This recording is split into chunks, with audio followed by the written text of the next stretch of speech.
8 Mart Beynəlxalq Qadınlar Günü və Milli Teatrın yaranması münasibətilə Qusar rayon Mədəniyyət Mərkəzində bayram konserti baş tutub. Rayonun idarə müəssisə rəhbərlərinin və rayon ictimaiyyətinin qatıldığı konsert ilk öncə Qusar Dövlət Ləzgi Dram Teatrının təqdim etdiyi foto sərgi və aktyor heyətinin təqdimatı ilə başladı.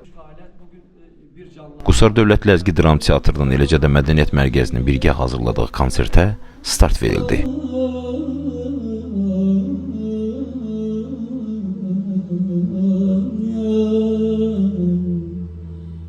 Canı canan dilemiş vermemek olmaz eydir. Ne nizaya eyleyelim, ne niza eyleyelim, o senindir ne benim. Edemem terk-i fizuli, edemem terk-i fizuli, serkûin yarın. Vətənimdir, vətənimdir, vətənimdir, vətənim.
Feyruz Qayıtmazov, F Production, Qusar.